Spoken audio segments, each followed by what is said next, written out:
अंतरात्मा से वोट दिया है। लगता तो ये कि अंतर खात्मा हो गया।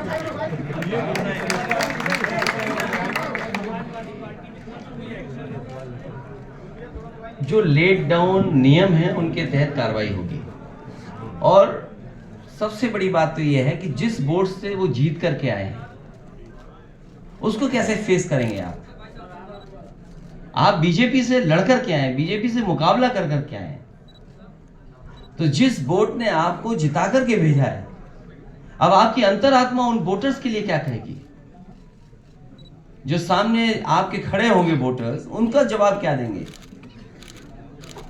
और हमें तो याद है कि बहुत बड़े पैमाने पे सूचना बीजेपी की और आरएसएस क्या कर रही वो हमें देते थे।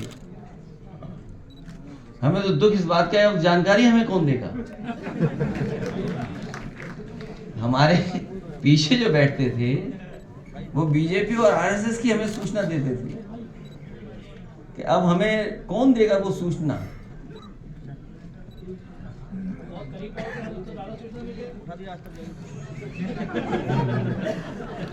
अभी कुछ मिलेगा उसका भी इंतजार है कि क्या पैकेज मिलेगा।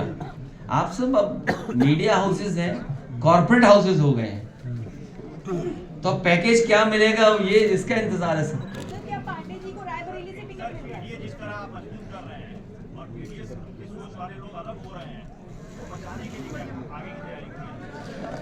पीडीए परिवार बढ़ता चला जा रहा है, उसी की घबराहट है बीजेपी के अंदर। आप सोचिए, सुल्तानपुर में एक डॉक्टर की हत्या हुई थी और किस तरीके से हत्या हुई थी उसकी, कोई कल्पना नहीं कर सकता कि डॉक्टर की ऐसी हत्या हुई होगी। गोरखपुर में एक इनकाउंटर हुआ था, उसको लेकर के क्या क्या बातें हुई थी। और ये एक घटना नहीं है, न जाने कितनी घटना हुई हैं। जहां तक पीडीए परिवार की बात है, पीडीए परिवार बढ़ता चला जाएगा। इसी की घबराहट है कि भारतीय जनता पार्टी को पार्टियों को तोड़ना पड़ रहा है और भारतीय जनता पार्टी को एक अपना गुट अलग बना देना चाहिए। भाजपा सिद्धांतहीन, भाजपा को अपना एक अलग दल, सहयोगी दल या गुट बना करके तैयार करना चाहिए कि जो भाजपा सिद्धांतहीन है उनको लेंगे, उसमें शामिल करें सब लोग। अखिलेश जी, पहले आरएलडी पार्टी की तरफ से क्या कार्रवाई की जाएगी जो उन्होंने क्रॉस वोटिंग की है? ये कौन सी नई बात बता रहे हो आप? हमारी सुन करके बता रहे हो? कोई अपनी बात बताओ। अरे कोई नई बात हो तो बताओ। अखिलेश जी, पहले आरएलडी जाती है, फिर आपके विधायक जाते हैं और वो आरोप लगा रहे हैं कि आपको खैरो खबर नहीं थी। इस तरह के आरोपों पर क्या कहेंगे अखिलेश यादव? जाने वाले को कोई नहीं रोक सकता। और आपको तो ये सवाल मुझसे नहीं पूछना चाहिए, ये सवाल भारतीय जनता पार्टी से पूछना चाहिए, जो मर्यादा पुरुषोत्तम राम से क्या सीख रहे हैं। उनकी मर्यादा कहां है? आपको मंत्री बनाएंगे, आपको कुछ और बढ़ा दे देंगे। अभी एक पत्रकार साथी कह रहे थे किसी को लोकसभा दे देंगे। तो अभी तो वादे किए हैं, वादे कब पूरे होंगे? और जब वादे पूरे नहीं होंगे तो बीजेपी कैसे रोक पाएगी उन सबको? लेकिन अभी आपने कोई कार्रवाई नहीं की है, अभी तो वो जो नियम है उसके तहत कार्रवाई होगी।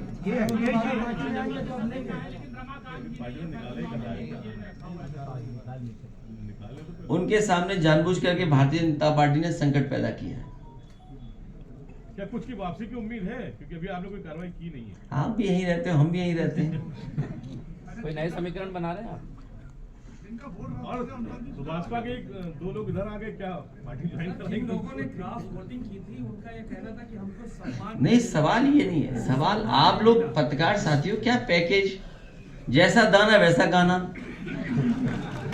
अरे भाई, आपको ये पूछना चाहिए और अंतरात्मा से आपको ये बताना चाहिए कि क्या पैकेज मिला तो समाजवादी पार्टी को छोड़ के चले गए। ये भी पूछा गया तो पैकेज बता ही नहीं पा रहे कोई अभी पैकेज बता रहा था कि लोकसभा रायबरेली मिलेगी। सर, ऐसी चर्चा है कि रायबरेली से तो अभी नहीं, अभी जब चुनाव हो जाएगा उस समय पता लगेगा कि किसको पैकेज मिला है कि कोई खाली हाथ लौटा है।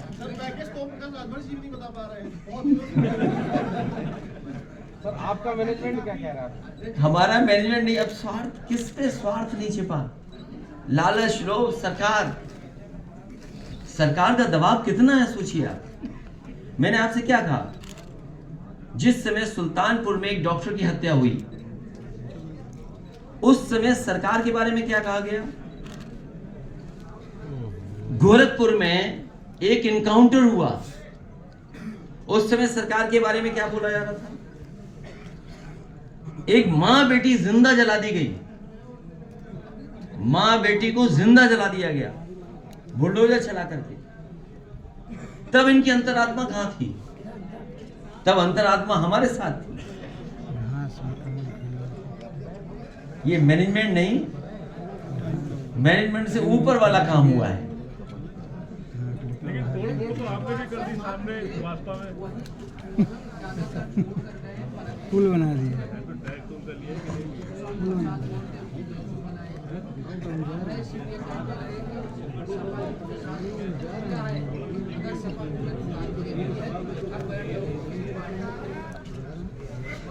निकलने की जगह उनके आपको कुछ एजेंसीज के बारे में पता होगा, एसटीएफ एक एजेंसी है, कहीं असला पकड़ा गया था, कुछ एड्रेस कहाँ का था। तो कुछ लोग जान बचाने के लिए और कुछ लोग दबाव में और कुछ लोग सम्मान पाने के लिए गए हैं। हमें उम्मीद है उन्हें सम्मान जल्दी मिलेगा। अगर नहीं मिला तो वापसी होगी। राष्ट्रीय अध्यक्ष जी, अगर नहीं मिला तो वापसी के आसार है? क्या लिखा है? तो उन्होंने लिखा होगा पार्शियल पेमेंट। मतलब पार्शियल पेमेंट हुआ है इसलिए मैं पीपी लिख के जा रहा हूँ, एफपी नहीं लिखा उन्होंने, फुल पेमेंट। जो नियम है उसके तहत कार्रवाई, आप भी समझते हैं नियम क्या है भाई। स्पीकर अगर चाहेगा तो कार्रवाई होगी, स्पीकर नहीं चाहेगा तो नहीं कार्रवाई होगी। लेकिन पार्टी की तरफ से भी कोई कार्रवाई नहीं। अभी तो जनता कार्रवाई करेगी जब जनता के बीच में ही जाएंगे। आप ये चाहते हो कि हम आजाद कर दें उन्हें? अरे हम लोग, आप लोग चाहते हो हम लोग आजाद कर दें उनको? जो नियम है उसके तहत कार्रवाई होगी और आपको भी नियम की सीमा पता है। अगर स्पीकर चाहेंगे तो कार्रवाई हो जाएगी। लोकसभा के साथ कांग्रेस का समझौता हो गया समाजवादी पार्टी का, अभी किसी और पार्टी से समझौता होना बाकी है। आप बताओ कोई पार्टी बची हो तो। सर पल्लवी पटेल आपके साथ है कि नहीं? कल के दिन जिस तरह से उन्होंने बोला कि फोन पे आपसे बात नहीं हुआ है, कोई विवाद नहीं हुआ। उन्होंने कहा कि मैं देखिए ऐसा है, कोई विवाद नहीं हुआ। हमने कहा कि सब अंतरात्मा से आप वोट दे दिए। अगर आपकी अंतरात्मा बीजेपी को कहती है बीजेपी को वोट दिए, अगर अंतरात्मा कहती है सपा को वोट दिए सपा को वोट दिए। वो साथ है सर, आपने अभी भी साथ है। अब दूसरों से पूछना पड़ेगा वो हमारे साथ है कि नहीं। गुड्डू जमाली जी बसपा से आपके साथ हुए, आने वाले चुनाव को लेकर क्या बसपा से भी कहीं है? सर श्याम सिंह यादव जी कांग्रेस ज्वाइन कर सकते हैं? ये मुझे लगता है कि प्रेस दूसरों का समर्थन ज्यादा करती है। अखिलेश जी, चीफ विप नया बन जाएगा। अखिलेश जी, कल पल्लवी जी ने आपके समर्थन में वोट किया, आपको भी बधाई दी, सुमन जी को बधाई दी, लेकिन योगी आदित्यनाथ को भी ट्वीट करके बधाई दे दी कल अपने ट्वीट में। इसका मतलब क्या निकालूंगा? मतलब आप बताइए कि आपको क्या लगा? मुझे तो मतलब नहीं समझ में आ रहा है। अगर तीन तरफ ट्वीट हुआ है, ट्वीट हमारे लिए भी हुआ, ट्वीट तो नहीं, अब एक्स पे लिखा होगा। एक तीर से तीन निशाने साधे हैं ना, तो क्या होगा उसका क्या मतलब निकालना?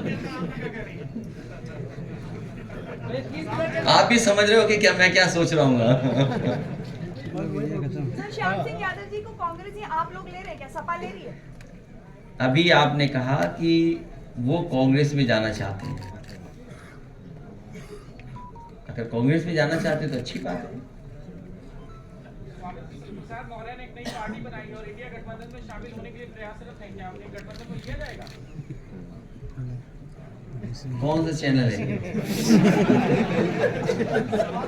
लीव टोकर बढ़ाओ। अब आप इस प्रेस कॉन्फ्रेंस को यहीं ख़त्म करिए हाँ ठीक है। और गुड्डू जमाली साहब को बहुत बहुत मुबारकबाद दीजिए।